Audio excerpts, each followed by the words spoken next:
Parousia 17, the Battle of Armageddon takes place at the time of death.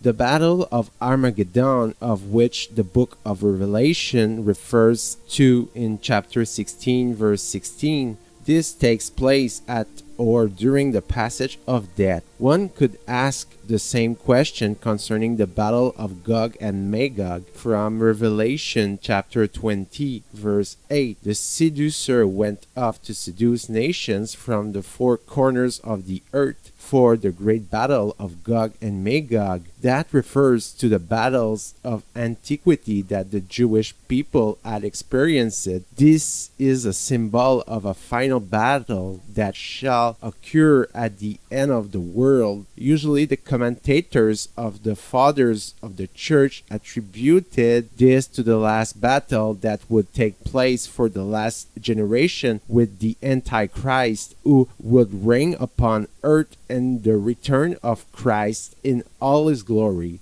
But obviously this symbolic text also applies at the end of our life, when our soul will be confronted with demons. With all his power, the Antichrist, his demons, the damned along with him, while on the other hand the Christ, accompanied by the saints and angels. There will be in our soul a true battle of Armageddon, a final battle, because all that we will be selfishness in our life will attract us to the camp of the demon, while all that will have been generosity in our life will be attracted to the camp of God. This is the battle within us that will take place. Our selfishness will only wish for one thing, the solitary glory, which reigns in hell, where one chooses for oneself what is good and what is evil.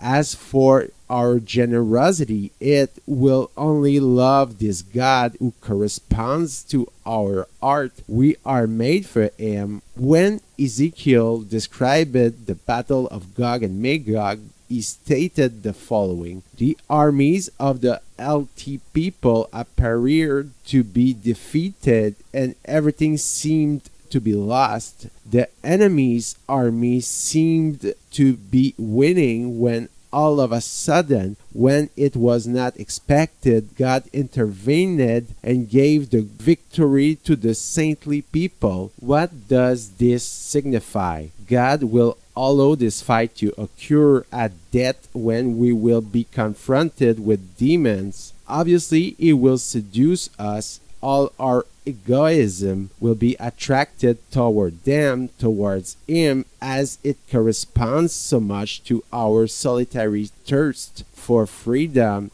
If God will not intervene, if He did not come to our aid to help all of us, we all would follow Him into His vain world, His solitary world. But obviously God intervenes at the last moment, always in such a way that only those who really want to be damned themselves, that they despise, is coming. However, all the poor sinners, the people who truly try to fight against their weaknesses, well, when they see Christ approaching, they will turn to Him with all their heart. Obviously, there will be victory for all men of goodwill. They will move towards paradise protected by Christ. They will never again change their preference or choice. This does not prevent some damned souls. However, the Blessed Virgin Mary said a lot are damned,